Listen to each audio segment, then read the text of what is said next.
corporate investor, right? Whether or not they are on the stock lah. So if they are very bullish, you have more bullish people than bearish people. Likely the share will be going up lah if they are bullish. But if the other way around, maybe if you are the only one in the market thinks that this sector is going to move, but rest of them not.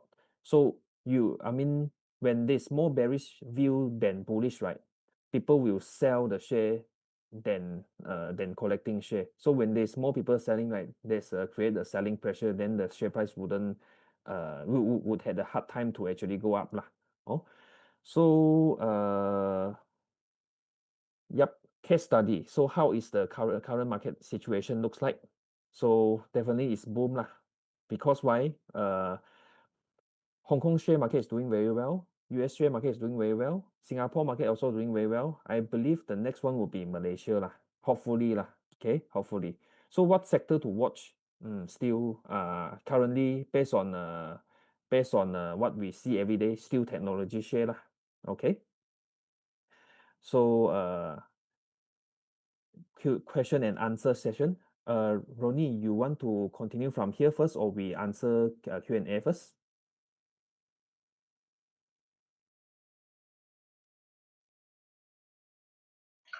I think I can continue first. Okay, then over to you, Ronnie. It's the end of my presentation. Thank you. Give me a moment, yeah. Let me share my slide to you, if all of you.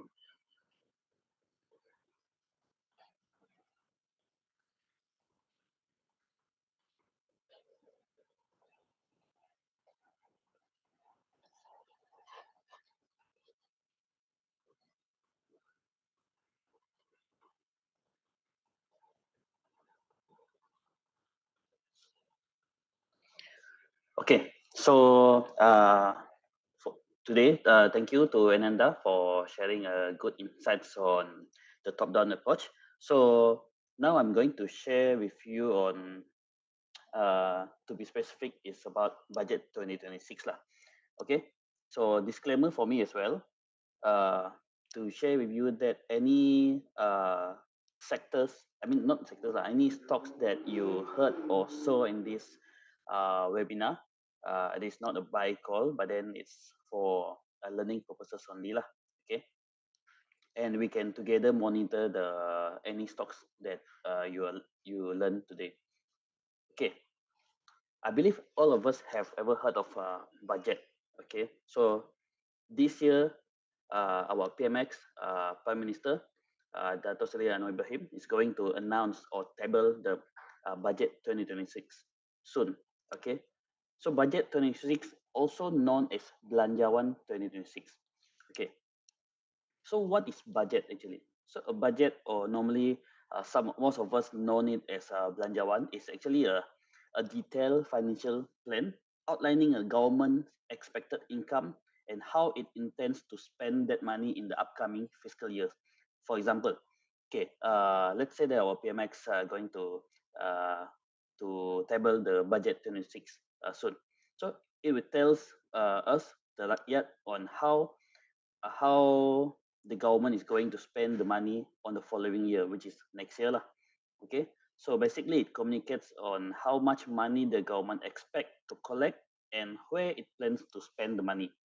Okay, this is always but every year budget is going to be very exciting because everyone's excited to know which sectors the government going to spend more. Oh, okay. And us investors or traders, of course, we are excited as well because we also want to know which sectors will be benefited the most. So once we know that which sector, which industries are going to be have the biggest budget, and of course we can look more deeper or detail into what companies are in that sectors. Okay, so to share with you, our Prime Minister Yang Berhormat Anwar Ibrahim will table budget 2026 on 10th of October 2025, around 2 to 3 weeks from now. So I believe the competition still ongoing in October. So our idea is always to monitor closely on any news before it is announced. So it is best that we start to study, start to reading anything, any info regarding on budget 26 before our PMX uh, table it on 10th of October. Okay. So let us look back into what happened in budget 2025. Okay, this is the expenditure breakdown. So the total expenditure for budget 2025, which is this year, is 421 billion, which is the largest in Malaysia's history lah.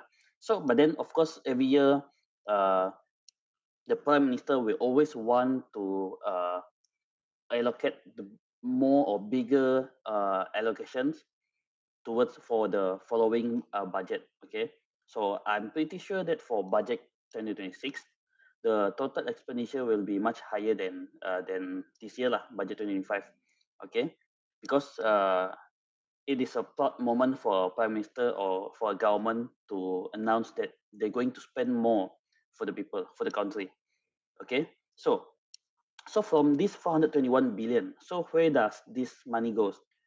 Of course, it's always go to two places. One is for uh, to operating expenditure, which is 335 billion allocated to the public administration, which is the salary of public servants, okay, and also debt service charges and also essential services. Okay, the remaining 86 billions is for development expenditure, which is focused on infrastructure, innovation, and also public sector improvement. So the main focus here is always at the DE, development expenditure. Okay, why? Because uh, we want to know how much money is allocated to develop the country. Okay, so for example, infrastructure. If more money goes to infrastructure, of course, we'll look into construction companies. Okay, all those mega or big or giant construction companies will be benefited. Okay, this is always almost consistent for every year. Okay, so let us look what some uh, ministers say. Okay, for example, this is from the Deputy Investment and Industry Minister, which is Liu Chintong.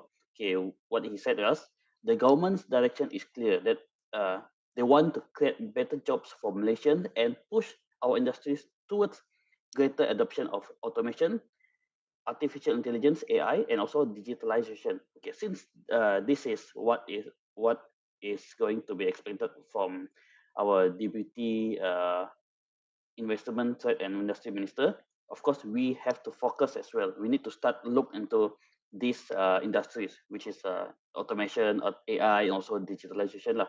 And then, of course, we can start find what companies are doing this kind of business or in these industries. All right. Okay. So last Friday, what happened was MITI had announced that Malaysia's trade performance in the first 8 months, okay, January to August for this year, grew by 3.8% year on year compared to last year, okay, which is to 1.98 trillion ringgit, okay. Uh, our minister also noted that despite global economic headwinds, Malaysia had managed to surpass the 1 trillion in export. Okay, if you see here, the export rose by 3.9%, while uh, while the import uh, increased 3.6%, okay, to 945.62 billion ringgit. Okay, from here we can tell that the export increased a lot, okay, which is to 1.3 trillion. So we always want to any countries they will always uh, want or hope that the export will be much higher than the import, because when we export more, meaning that we generate more income and the cash flow flows into our countries. Okay. Yeah. Okay. So in the same article or news that was published last Friday was the key export drivers to this export was electronics, machinery, optical, scientific equipment, and palm oil. Okay, so as a trader in this Bursa Enter City Stock Challenge, what you need to start looking at these uh, the companies that are in these sectors lah, or industries. Okay, you need to start focusing on this sector. Okay, this is just an example. This is not a buy call, but then uh, these are some stocks that align with the news themes. Okay, as shown here, for example, VTOX. VTOX, the area of focus is in machine vision or industrial automation, right? So, for example, Penta Master focus in factory automation and automation equipment provider. Okay, let's look into Inari. Inari is focusing in semiconductor backend or electronic supply chain, and the rest as shown in the slide lah. Okay, so not only these stocks, there are much more stocks that is in these sectors lah. So you need to look for them yourself lah. All right. So okay, there are some interesting news that I found as well. For example, on the left side, okay, the budget 26 is a good news for Malaysians, especially civil servants. Okay, this is according to the chief secretary lah. Okay, and meanwhile, Dr. Zaliha mentioned that the budget 2026 is to focus on boosting tourism sector in federal territories in support of Visit Malaysia Year 2026. Okay, she already mentioned about tourism sector. So what are the companies in tourism sectors? Of course, from the airlines, for example, Capital A, Asia X, okay, and then maybe there are some listed companies that are doing or running hotel businesses as well. But then you need to look for them yourself as well, lah. Okay, okay. In every budget of belanjawan, these sectors always will be mentioned. Okay, even though it's not in the article or news just now. Okay, number one is on semiconductors. Okay, because we are among the key semiconductors players in this region. Okay, Malaysia. Okay, in semiconductor sectors. Okay, other than that, they are, for example, energy transition or renewable energy. Okay, healthcare. Okay, for your info, Malaysia is quite well known for our healthcare industries because we provide a very good quality healthcare services in in a good uh, competitive price or charges compared to other hospitals in other countries. Okay, that's why we always see like patients from other countries. They always like fly into Malaysia, and then uh, they get their healthcare services in Malaysia. Okay, other than that is services, manufacturing, and also construction. Okay, next is, as I mentioned just now, tourism and services growth, and last but not least is education. Okay, among all sectors, education will always receive the highest allocation, because education is the most important uh, sector for any countries. Okay, so again, where to find the infos?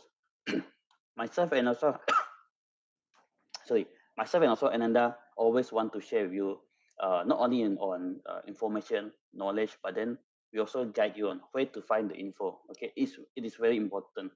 So as Ananda mentioned just now, we must always read news every day. Okay, so try to practice yourself to visit news portal, for example, The Edge, Bernama, News Straits Times, The Star, and also Business Today Malaysia. Okay, there are many more, but then uh, you don't have to read too many news portal. Maybe you can just visit one or two from here. Then I think that it should be sufficient.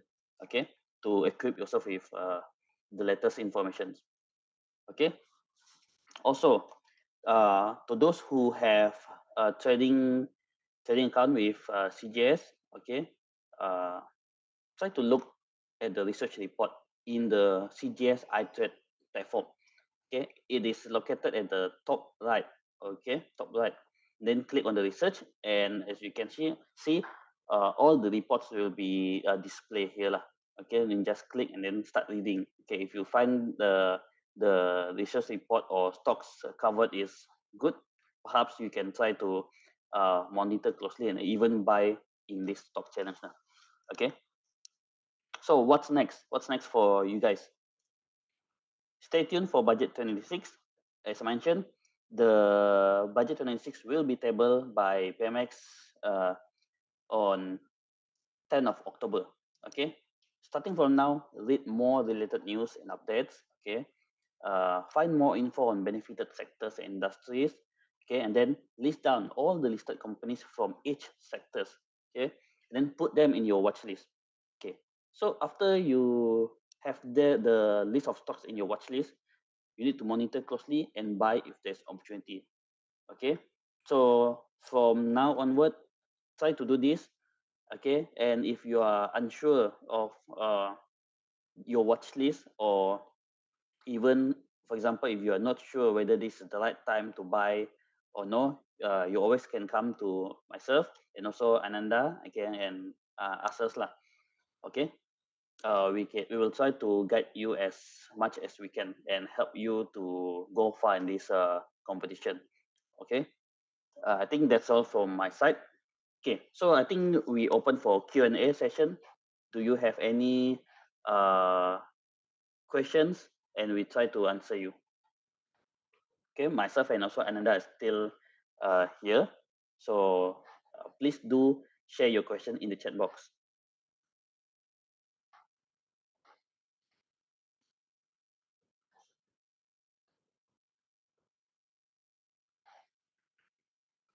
Is there any questions? Yeah, is there any question? Maybe for some of you, maybe it's the best time for you to ask questions since we can answer it live. If not, sometimes me and Ronnie might not be so responsive in the WhatsApp there as we need to handle with our day-to-day job also. Yes, that is right. So we have a lot of plans to handle as well, and of course, we try our best to help all of you as well. There are about 100 plus of you in this competition, and of course, we try our best to answer. But then, of course, it is best to ask it now, lah, since we are online. By the way, Ronnie, maybe they are still thinking or typing their question.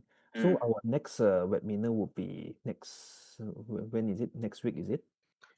Yeah, next week. You know, if I'm not mistaken, it's next week. Then we'll keep you updated on the webinar, the time, and also on the topic lah. I believe that what we'll be covering is that on the what is the latest updates on the stock market situation in that particular week. Okay. Okay. Okay. Floria, okay, can you guys show us how to put fund in the CDS account? So this means that you already have a CDS account, okay, or trading account, okay, which you would like to trade in the real market, not in the competition. Am I right? Maybe you can reply yes if what. Okay, okay, sure. Perhaps later I can guide you. Okay, you can contact me. Jot my number down. My number is 014-891-1271. Okay, you can contact me here lah. Ronnie, I think I can reply to her directly lah. I was the one Okay, on can. board her. Oh, okay, okay. So, Floria is another client lah. So, and that will assist you on how to deposit fund in the trading account. Okay. Okay, this is a very good opportunity because you not only trade in the trade virtually in the with the simulator, but then you find opportunity in the real stock market where you deposit funds in your trading account and you use your money to buy stocks and make some profit out of it. Yeah, okay. Since Mm. there were questions asking about how do we put fund into the CDS account also, so maybe take this opportunity to also let you guys know that those of you who already opened this CDS account with us, be it with Ronnie or myself, maybe you can consider. I mean, of course, there's no forcing in this place lah. You can consider to actually deposit some fund to our account here and then start to buy share lah. As what me and Ronnie encourage you always. It's always best to put so-called learn. I mean, once we learn already, we put into action lah. Because sometimes we understand theory, but when it comes to a real market, it's very hard for us to actually apply what we have learned. This is what I want to say. So it's always best for you to uh, apply the skill that you have learned with myself and Ronnie, or even from the financial textbook, and then invest in the real market. Then you can understand how do we come about the long-term investment, short-term investment, trading. Because by paper trading, yes, you learn uh, learn that way also. But then if you put the real capital into it, you have the pressure. You have the pressure like, should I invest this much? Because giving you fake money when you invest into the stock market, maybe it's easier for you to do the buy and sell because it doesn't cost you any cent. But when you invest with real capital, right, you think twice. Yeah. So definitely, when you are ready, both Ronnie and I are happy for, to help you to guide you how to we utilize our platform lah. Okay, so seems there's no question for both of us. Uh, I guess thank you once again to everyone who joined us today for this insightful session on understanding the global market, top-down approach, and also a bit of sharing about on budget 2026 from me. Okay, a big thank you to Ananda for the excellent presentation on global trends, and I hope my segment on budget 2026 has given you a clearer view of the opportunities ahead. Okay, so if we have seen, understanding the macro landscape and aligning with fiscal direction is a key to staying competitive and relevant in today's fast evolving market. So before we end, here are a few quick reminders. If you have any follow-up questions, feel free to reach out to us. And also we will be sharing the webinar recording later in the WhatsApp group lah, and also Telegram. Okay, so stay tuned for our next webinar. On behalf of the entire team, thank you for your time and commitment. Have a great afternoon and see you at the next session. Thank you, everyone. Recording stopped.